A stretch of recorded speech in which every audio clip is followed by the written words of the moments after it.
को आवाज आ रही है? हेलो,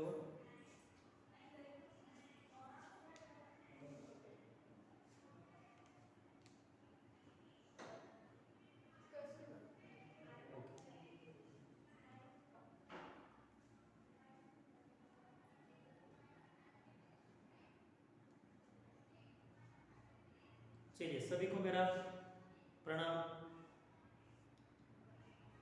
पिछले कालांश में हमने देखा यहाँ पर विशेषण किसे कहते हैं, तो इसकी परिभाषा मैंने आपको उस दिन बताई थी। फिर से यहाँ पर दोहराता हूँ कि विशेषण किसे कहते हैं? संज्ञा या सर्वनाम की विशेषता बताने वाला शब्द क्या कहलाता है? विशेषण कहलाता है। बराबर। संज्ञा या सर्वनाम की विशेषता बताने वाले शब्द क्या कहलाते हैं? विशेषण कहलाते हैं। तो इसी के आधार पर हमने आपको कितने भेद बताए थे? विशेषण के कुल 4 भेद है। कितने भेद है? कुल 4 भेद है। सबसे पहला सार्वनामिक विशेषण, दूसरा गुणवाचक विशेषण, तीसरा संख्यावाचक विशेषण और चौथा जो है परिमाण बोधक विशेषण। यहां पे गड़बड़ हो सकती है, परिमाण का परिणाम नहीं करना है, परिमाण बोधक विशेषण। तो 2 अपने हो चुके थे, 2 भेदों का हमने अध्ययन किया था। कौन सा? सार्वनामिक विशेषण। सार्वनामिक विशेषण की परिभाषा तथा उदाहरण भी मैंने आपको यहां पर बताए थे कि सार्वनामिक विशेषण किसे कहते हैं? जो सर्वनाम यहाँ पर विशेषण के तौर पर प्रयुक्त होते हैं उन्हें क्या कहते हैं? सार्वनामिक विशेषण। मतलब पुरुषवाचक और निजवाचक सर्वनाम को छोड़कर शेष जो बाकी सर्वनाम है उनका विशेषण के तौर पर यहाँ पर प्रयोग किया जाता है और उन्हें ही क्या कहा जाता है? सार्वनामिक विशेषण। दूसरा देखा हमने गुणवाचक विशेषण, है कि नहीं? गुणवाचक विशेषण। तो गुणवाचक की परिभाषा मैंने आपको इस प्रकार बताई थी कि जो शब्द संज्ञा या सर्वनाम के गुण, दोष, रूप, रंग आदि का बोध कराते हैं तो उन्हें गुणवाचक विशेषण कहते हैं। उदाहरण तौर पे भी बताया था, बगीचे में सुंदर फूल है कि नहीं? वहां पर फूल की विशेषता वहां पर बताई है कि फूल कैसे है? सुंदर है।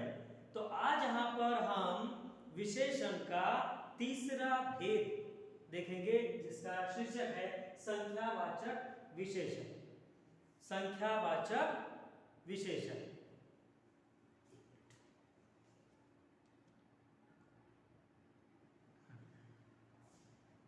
तो संख्यावाचक विशेषण किसे कहते हैं? यहां पर देखिए उसकी परिभाषा यहां पर लिखी है मैंने।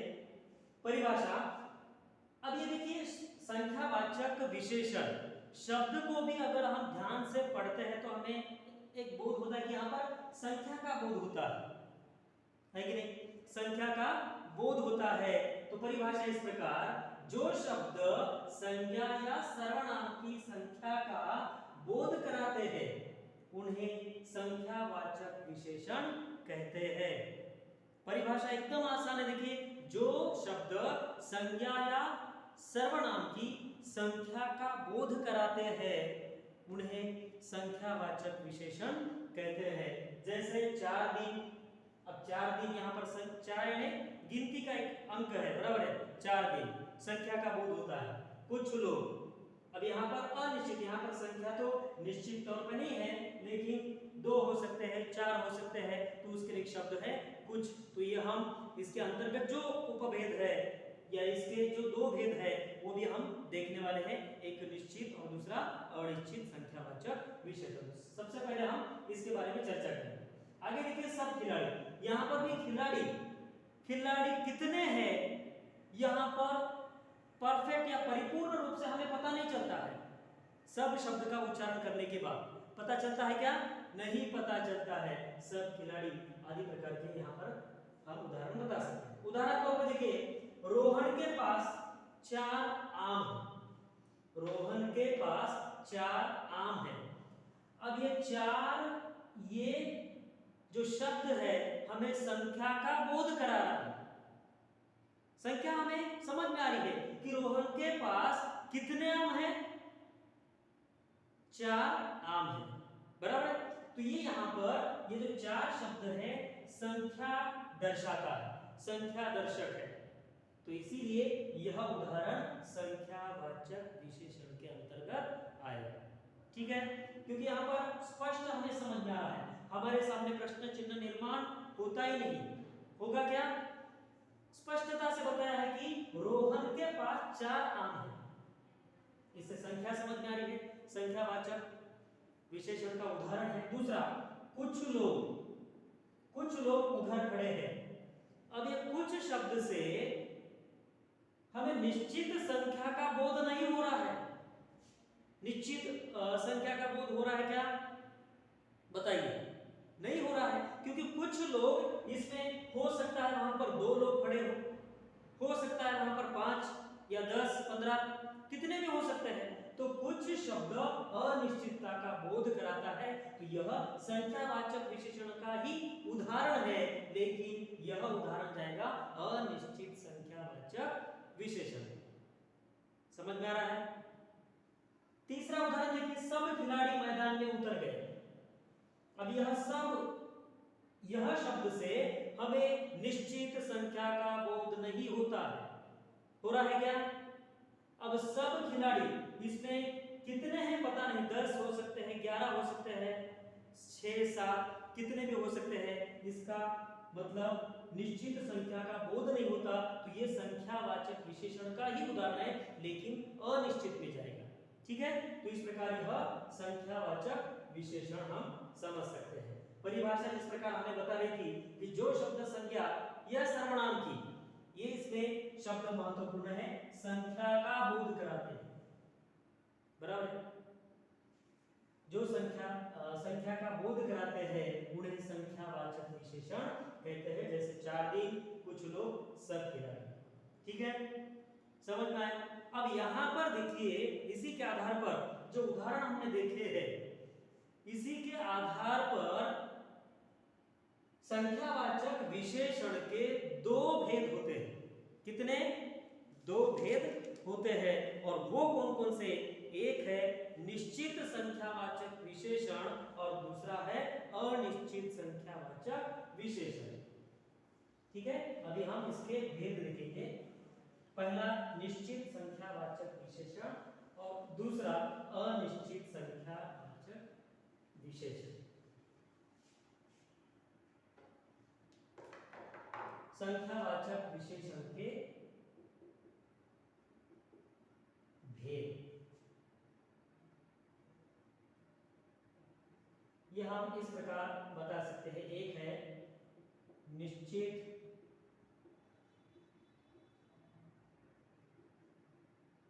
संख्यावाचक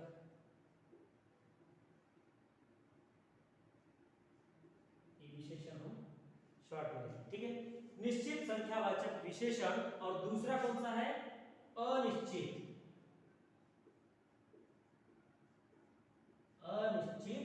संख्यावाचक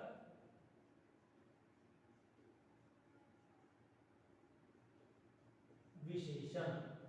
ठीक है, अब यहां पर देखिए, निश्चित संख्यावाचक विशेषण और अनिश्चित संख्यावाचक विशेषण, ये किसके भेद है? संख्यावाचक विशेषण के 2 भेद। कितने भेद? 2 भेद। अब यहाँ पर निश्चित संख्यावाचक विशेषण किसे कहते हैं तथा अनिश्चित संख्यावाचक विशेषण किसे कहते हैं, ये जानना भी आवश्यक है। तो अब ये शब्द भी पढ़ने के बाद आपको समझ में आएगा, निश्चित संख्या, इससे क्या होता है? हमें निश्चित संख्या का बोध होता है। निश्चित संख्यावाचक विशेषण में वस्तुओं की निश्चित संख्या का बोध होता है। वस्तुओं की निश्चित संख्या का बोध होता है, उसे क्या कहेंगे? निश्चित संख्यावाचक विशेषण। जैसे इसके उदाहरण, 2 लड़के, 20 आम। जैसे मैंने पहले उदाहरण दिया था, अब उदाहरण भी देखेंगे।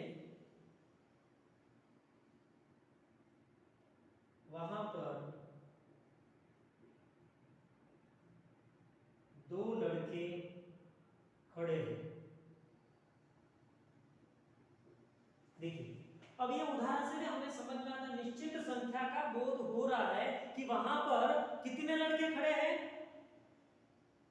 2 लड़के खड़े हैं, यहाँ पर निश्चितता का बोध हो रहा है, इसीलिए इसे हम क्या कहेंगे, निश्चित संख्यावाचक विशेषण। समझ में आ रहा है सभी को? क्योंकि यहाँ पर स्पष्टता से हमें समझ में, वहां पर 2 लड़के खड़े हैं। दूसरा, मेरे पास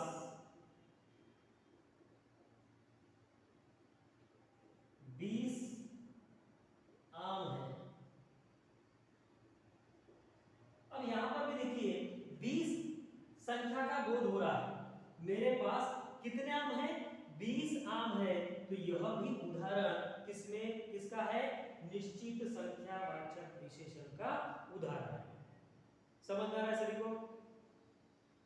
ओके, हाँ। अभी बात यहाँ पर आती है अनिश्चित संख्यावाचक विशेषण। शब्द को भी हम ध्यान पूर्वक पढ़ लेंगे तो भी हमें समझ में आता है अनिश्चित।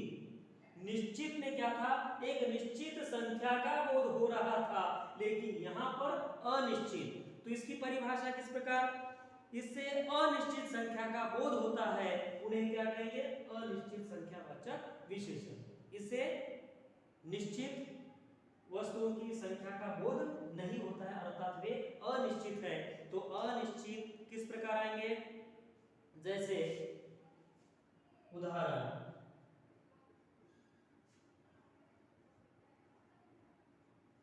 कुछ लोग घर गए। अब यहां पर देखिए कुछ लोग घर गए, अब कुछ शब्द से हमें निश्चित संख्या का बोध हो रहा है, नहीं हो रहा है, क्योंकि वहां पर हम नहीं बता सकते कि वहां पर 2 व्यक्ति है, 2 लोग थे, 4 हो सकता है, वहां पर 20 लोग भी होंगे, 5 लोग होंगे, तो इसका हम निश्चित संख्या नहीं बता सकते हैं, तो उसके लिए शब्द है कुछ, और ये किसका बोध कराता है, अनिश्चितता का, इसीलिए यह उदाहरण अनिश्चित संख्यावाचक विशेषण का उदाहरण। सब खिलाड़ी, जैसे उदाहरण मैंने बताया था, सब खिलाड़ी मैदान में उतर, सब खिलाड़ी, वही उदाहरण हम देखेंगे फिर से,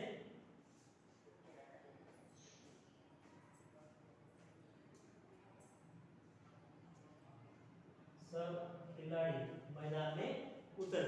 अब यहाँ पर सब शब्द से हमें निश्चितता का बोध हो रहा है क्या, नहीं हो रहा है। वहां पर 4 खिलाड़ी हो सकते हैं, 5 हो सकते हैं, 10, 15, कितने भी हो सकते हैं, वहां पर निश्चित संख्या का बोध नहीं हो रहा है, तो यह अनिश्चितता का बोध कराते हैं शब्द, इसीलिए यह अनिश्चित संख्यावाचक विशेषण के उदाहरण।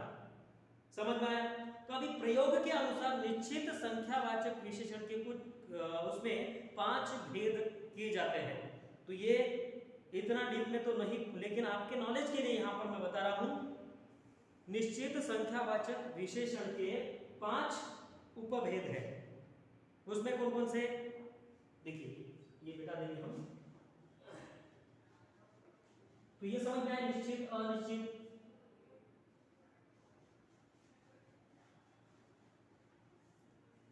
ये देखो इसके 5 उपभेद।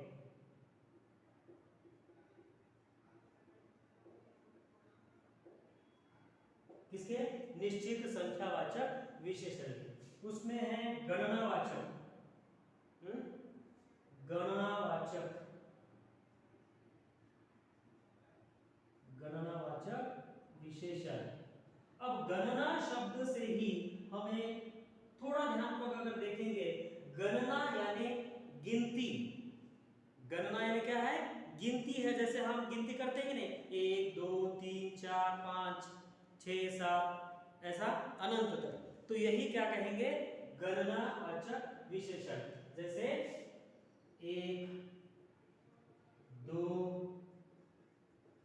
3 अनंत है कि नहीं, संख्या अनंत है, तो ये सभी किसमें आएंगे, गणनावाचक विशेषण। इसका उदाहरण देना है तो मेरे पास एक कलम है कि नहीं, मेरे पास एक कलम है, तो ये किसका उदाहरण है, निश्चित संख्यावाचक में कौन सा, गणनावाचक विशेषण का उदाहरण है कि नहीं। कक्षा में 2 छात्र अनुपस्थित थे, तो ये भी निश्चित संख्यावाचक का ही उदाहरण है। ठीक है, अब क्रमवाचक विशेषण क्या होते हैं ये थोड़ा देखेंगे हम। क्रमवाचक विशेषण, क्रमवाचक यानी जैसे अंग्रेजी भाषा में जैसे सीक्वेंस कहा जाता है कि नहीं, जैसे पहला, दूसरा, तीसरा, चौथा, पांचवा, इसे हम क्या कहेंगे, क्रमवाचक, है कि नहीं। रोहन का कक्षा में पहला नंबर आया, है कि नहीं, या एक छात्र दूसरे स्थान पर है, कोई तीसरे स्थान पर है, सबको अलग अलग अंक होने के कारण ये हम उसमें क्रम बता सकते हैं कि कक्षा में पहला कौन आया, दूसरा कौन आया, तीसरा कौन आया। जैसे कोई प्रतियोगिता है, प्रतियोगिता में मुख्य तौर पर कितने क्रमांक रहते हैं, मुख्य तौर पर 3 रहते हैं, प्रथम, पहला, दूसरा और तीसरा, और बाकी जो है उत्तेजनार्थ दिए जाते हैं बख्शिश। तो उसी प्रकार इसे हम क्या कहेंगे, क्रमवाचक, जैसे पहला, दूसरा आदि प्रकार। ठीक है, अब उसी प्रकार इसी के अंतर्गत आता है आवृत्तिवाचक। तीसरा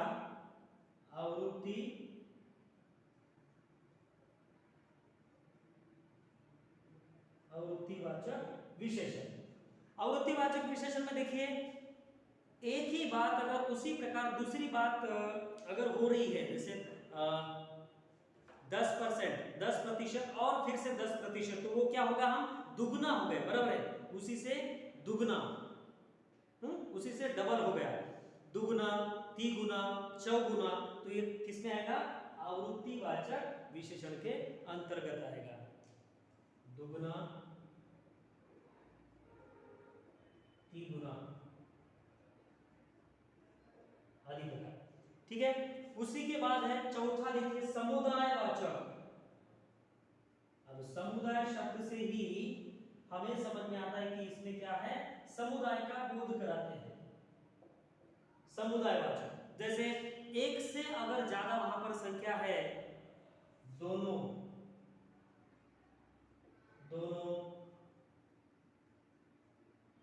तीनों, है कि नहीं, चारों,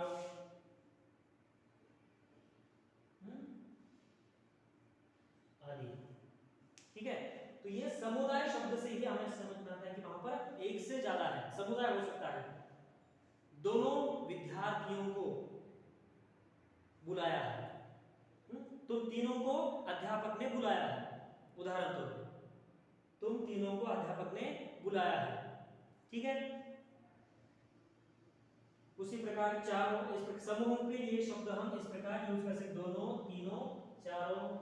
ठीक है, तो ये किसमें आएगा, समुदायवाचक विशेषण में। और पांचवा और आखिरी उसी के अंतर्गत है प्रत्येक बोधक विशेषण, दिखाई दे रहा है, पांचवा प्रत्येक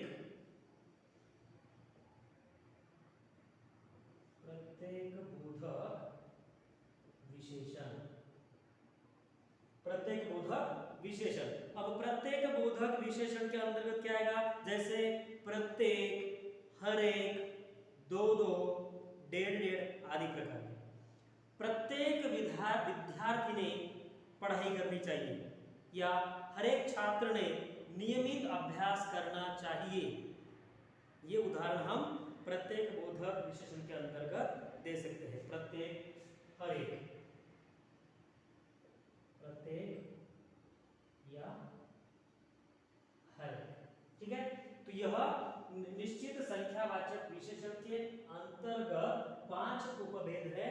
कौन कौन से, गणनावाचक विशेषण, जैसे 1 2 3, गणना यानी गिनती। दूसरा क्रमवाचक यानी सीक्वेंस, अंग्रेजी भाषा में इसे सीक्वेंस भी कहा जा सकता है।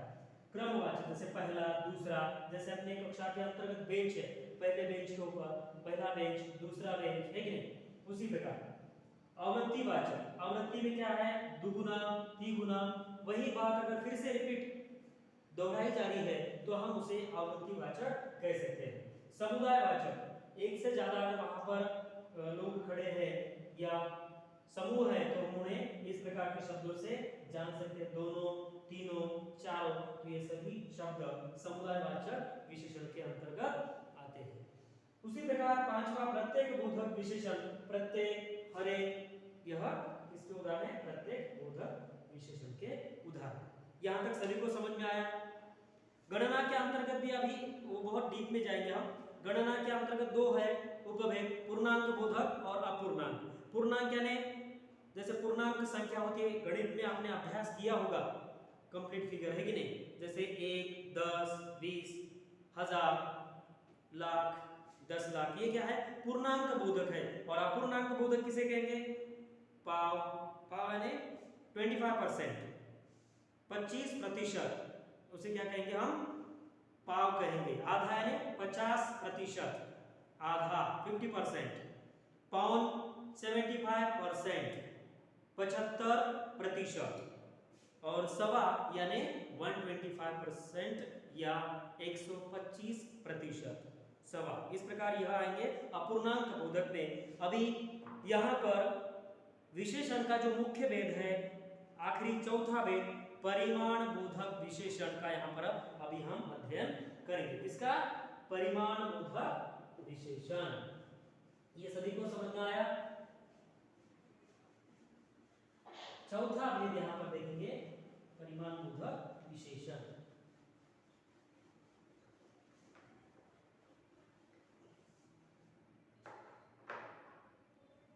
ध्यान से देखिए, चौथा भेद देख रहे हैं हम आखिरी, परिमाण बोधक।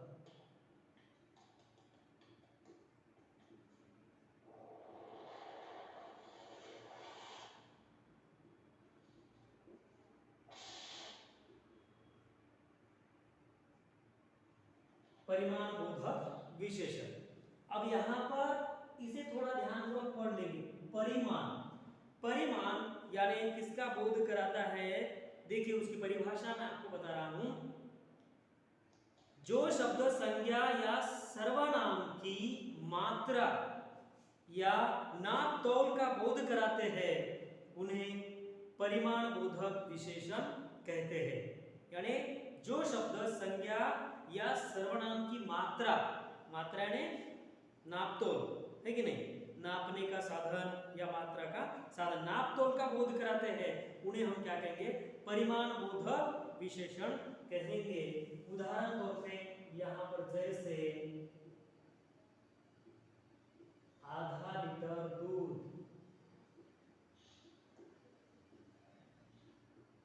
है कि? उसके बाद देखिए 2 ग्राम केशर,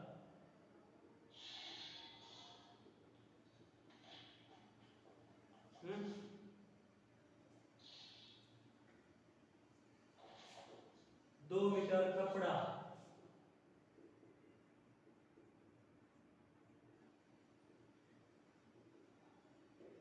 आदि। अब देखिए यहाँ परिमाण बोधक विशेषण में वहां पर संज्ञा या सर्वनाम की मात्रा या नापतोल का वहां पर बोध होता है, इसीलिए उन्हें हम क्या कहेंगे? परिमाण बोधक विशेषण कहेंगे। जैसे आधा लीटर दूध, दूध नापने का, तोलने का एक साधन है, जिसे किस में नापा तोला जा सकता है? लीटर के द्वारा हम उसे नाप तोल कर सकते हैं, बराबर है? उसे हम किलो किस में नापते हैं? क्या 1 किलो दूध दो, ऐसा हम बोलते हैं क्या? 5 किलो दूध दो, ऐसा हम नहीं बोलते हैं। तो उसकी मात्रा या उसका नापतोल लीटर के द्वारा किया जाता है। जैसे पानी हो, पानी को भी हम लीटर में नापतोल करते हैं, तो यह परिमाण बोधक विशेषण के अंतर्गत आते हैं। कपड़ा देखिए मीटर में नापा जाता है, और ये ग्राम में रहता है। केशर, सोना, चांदी ग्राम तथा किलो में इसको नापा जाता है। और यह कपड़ा जो है मीटर के इससे उसकी मात्रा या नापतोल किया जाता है। वहां पर हम ऐसा नहीं बोल सकते कि मुझे 5 लीटर कपड़ा दो। बोल सकते हैं क्या हम? 5 लीटर कपड़ा दो, 2 लीटर कपड़ा दो, नहीं। तो यह लीटर जो है दूध या पानी के द्रव रूप जो पदार्थ होते हैं उनके लिए नापतोल लीटर का रहता है। और जो है अब ये कपड़ा है, कपड़ा साधन का नापतोल करने का जो ये है मात्रा, इसे क्या कहेंगे, मीटर के तौर पर हम इसे इस्तेमाल करते हैं। 2 मीटर कपड़ा, 5 मीटर कपड़ा, ठीक है। तो अभी उदाहरण के तौर पे हम और आसानी से समझ सकते हैं। उदाहरण देखिए, डिब्बे में 10 किलो चावल है, डिब्बे में 10 किलो चावल है। अब यहां पर देखिए, डिब्बे में 10 किलो, अब ये चावल के नापतोल करने का यहाँ पर साधन बताया है कि ये हमें इससे समझ में आ रहा है कि चावल, डिब्बे में चावल कितने हैं, 10 किलो है। तो ये परिमाण बोधक का इशारा कर रहा है कि वहां पर नापतोल बताया है, उसकी मात्रा बताई है कि चावल कितने हैं, चावल कितने हैं। तो ये यहाँ पर उसका उत्तर है 10 किलो है, अर्थात उसकी मात्रा का बोध होता है। इसमें ये शब्द महत्वपूर्ण है, मात्रा, या उसे नापतोल भी हम कह सकते हैं, बराबर है, कि उसकी मात्रा कितनी है, 10 किलो। आगे देखिए, अभी दूसरा उदाहरण, मुझे 2 मीटर कपड़ा दो। अब यहां पर देखिए, यहां पर भी उसकी कपड़े की मात्रा हमें समझ में आ रही है कि कपड़ा कितना देना है, 2 मीटर। तो यह उसका परिमाण समझ में आ रहा है, अर्थात उसका नापतोल या मात्रा समझ में आ रही है। इसीलिए यह भी उदाहरण किसके अंतर्गत आएगा, परिमाण बोधक विशेषण। यहाँ पे गड़बड़ हो सकती है, गड़बड़ क्या है, शब्द में हम गड़बड़ कर सकते हैं, इसको हमने परिणाम नहीं करना है, परिणाम बोधक नहीं, तो क्या है, परिमाण, परिमाण यानी मात्रा या नापतोल, ठीक है। तो यहाँ पर मुझे 2 मीटर कपड़ा, कपड़े की मात्रा यहाँ पर बताई है, कितना है कपड़ा, 2 मीटर। उसी प्रकार उसे 1 किलो चीनी चाहिए, उसे 1 किलो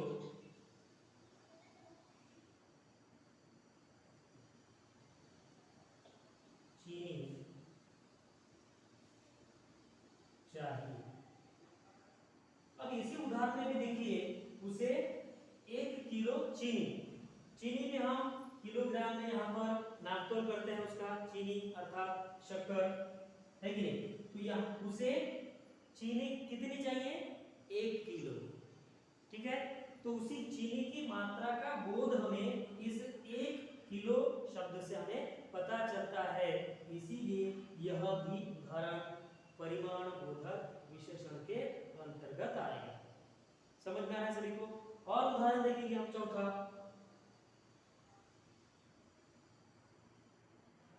बीमार को थोड़ा पानी देना चाहिए,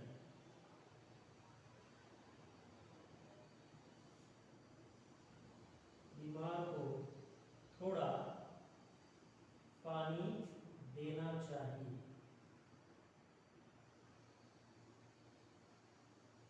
अब ये उदाहरण से भी देखेंगे हम कि यहां से बीमार को थोड़ा पानी देना चाहिए, थोड़ा पानी, यहां पर भी इसके अंतर्गत भी निश्चित और अनिश्चित का यहां पर बोध होता है। तो यह अनिश्चित संख्या का बोध कराता है, परिमाण बोधक के अंतर्गत भी अनिश्चित है। थोड़ा यानी अब कितना भी हो सकता है, आधा लीटर या 1 लीटर, है कि नहीं। तो थोड़ा इस शब्द से हमें निश्चित संख्या का बोध नहीं होता, बीमार को थोड़ा पानी देना चाहिए। तो यह भी उदाहरण यहाँ पर परिमाण बोधक विशेषण के अंतर्गत आएगा। तो आज यहाँ पर हमने विशेषण के जो 4 भेद है, सार्वनामिक विशेषण, गुणवाचक विशेषण, संख्यावाचक विशेषण और परिमाण बोधक विशेषण, ये सभी भेदों की हमने यहाँ पर चर्चा की है। सभी को समझ में आया? तो एक बार फिर से आपको यहाँ पर दोहराता हूँ, ध्यान से सुनिए। विशेषण की परिभाषा से यहाँ पर दोहराता हूँ। विशेषण किसे कहते हैं? जो शब्द संज्ञा या सर्वनाम की विशेषता बताए तो उसे हम क्या कहेंगे? विशेषण कहेंगे। और विशेषण के कितने भेद है? कुल 4 भेद है। कौन कौन से? पहला भेद सार्वनामिक विशेषण, दूसरा गुणवाचक विशेषण, तीसरा संख्यावाचक विशेषण और चौथा जो है परिमाण बोधक विशेषण। यह कुल 4 भेद है। तो सार्वनामिक विशेषण किसे कहते हैं? जो सर्वनाम शब्द वाक्य में विशेषण का कार्य करते हैं उन्हें हम सार्वनामिक विशेषण कहते हैं। मतलब कुछ सर्वनाम शब्द विशेषण तौर पे वहां पर वाक्य में प्रयोग किए जाते हैं, इसीलिए उन्हें सार्वनामिक विशेषण कहा जाता है। दूसरा देखिए गुणवाचक विशेषण। गुणवाचक विशेषण की परिभाषा इस प्रकार: जो शब्द संज्ञा या सर्वनाम के गुण दोष रूप रंग आदि का बोध कराते हैं तो उन्हें गुणवाचक विशेषण कहते हैं। ठीक है, जैसे उसके उदाहरण देखे थे हमने, बगीचे में सुंदर फूल है, रहमान बड़ा मूर्ख है। तीसरा था संख्यावाचक विशेषण। अब संख्यावाचक विशेषण, जो शब्द संज्ञा या सर्वनाम की संख्या का बोध कराते हैं उन्हें संख्यावाचक विशेषण कहते हैं। मतलब शब्द में ही उसी की परिभाषा हम अपने मन से भी बना सकते हैं। वहां पर संख्या का बोध होता है, इसीलिए उसे हम क्या कहेंगे? संख्यावाचक विशेषण। और इसी के अंतर्गत 2 उपभेद है, निश्चित संख्यावाचक विशेषण और दूसरा अनिश्चित संख्यावाचक विशेषण। तो निश्चित में क्या है? इसमें वस्तुओं की निश्चित संख्या का बोध होता है, इसीलिए उसे हम निश्चित संख्यावाचक विशेषण कहेंगे। और अनिश्चित में क्या होता है? जिससे हमें इससे अनिश्चित संख्या का बोध होता है, मतलब निश्चित वस्तु की संख्या वहां बोध नहीं होता, इसीलिए उसे क्या कहेंगे? हम अनिश्चित संख्यावाचक विशेषण कहेंगे। अब बाद में देखा था हमने परिमाण बोधक विशेषण। अब परिणाम नहीं, बार बार बता रहा हूं, वहां पर थोड़ी गड़बड़ हो सकती है। परिणाम वाचक नहीं बोलना है उसे, परिमाण बोधक विशेषण। और जिसे ही एक बात महत्वपूर्ण होती है, उसमें मात्रा या नापतोल का वहां पर बोध होता है, इसीलिए उसे हम क्या कहेंगे? परिमाण बोधक विशेषण। जो शब्द संज्ञा या सर्वनाम की मात्रा या नापतोल का बोध कराते हैं उन्हें परिमाण बोधक विशेषण कहते हैं। जैसे उदाहरण तौर पर हमने देखा था, यहाँ पर ये आधा लीटर दूध, 2 ग्राम केशर या 2 मीटर कपड़ा, यानी वस्तुओं की मात्रा या नापतोल का वहां पर बोध होता है। इससे क्या होता है? मात्रा या नापतोल का बोध होता है, इसीलिए हम इसे कहेंगे परिमाण बोधक विशेषण। जैसे मुझे 2 मीटर कपड़ा, अब ये उदाहरण तौर पे भी हमने देखा, कपड़े की मात्रा यहाँ पर बताएं कि कपड़ा कितना? 2 मीटर। डिब्बे में 10 किलो चावल, चावल की मात्रा यहाँ पर बताई है कि चावल कितने हैं? 10 किलो। तीसरे उदाहरण में देखा हमने, उसे 1 किलो चीनी चाहिए, तो यहाँ पर चीनी की मात्रा, इस शब्द से हमें समझना है कि 1 किलो चीनी चाहिए। दिमाग को थोड़ा पानी कितना? थोड़ा। तो यह भी पानी की भी यहाँ पर मात्रा वहां पर बताई कि थोड़ा पानी दिमाग को देना चाहिए। तो इस प्रकार यहाँ पर विशेषण और विशेषण के जो 4 भेद है इनका हमने यहाँ पर आज अध्ययन किया है। अगर कुछ भी आपके डाउट है, कोई दिक्कत है, तो आप मेरे जो व्हाट्सएप पर या मेरे पर्सनल मोबाइल नंबर पे आप कॉल करके पूछ सकते हैं। ठीक है, इसके बाद जो अगला भाग है हम नेक्स्ट पीरियड में देखेंगे। सभी छात्रों ने आज यहाँ पर ये जो इसके नोट्स है विशेषण के आपके ग्रुप पर आपको मिल जाएंगे। सभी ने अपने अपने नोटबुक में से अच्छे हस्ताक्षर में लिखना है। ठीक है, अगले पीरियड में यहाँ पर हम पाठ देखेंगे। पाठ्य पुस्तक का जो दूसरा पाठ है लक्ष्मी, यह पाठ का हम अध्ययन करने वाले हैं अगले पीरियड। ठीक है, सभी को समझ में आया? और आपने वीडियो देखिए, अंत तक ऑन रखिए। बहुत सारे छात्रों के यहाँ पर वीडियो ऑफ दिखाई दे रही है, तो सभी को सूचना है कि आप अपने वीडियो ऑन रखिए और अंत तक, पीरियड खत्म होने तक आप सभी ने अपने अपने वीडियो ऑन रखना है। उसी पर आधारित आपकी अटेंडेंस या उपस्थिति ली जाएगी। ठीक है, सभी को समझ में आया? यहाँ पर अभी हम रुकेंगे, इसके बाद का जो पाठ है लक्ष्मी, यह हम कल के पीरियड में देखेंगे। ठीक है,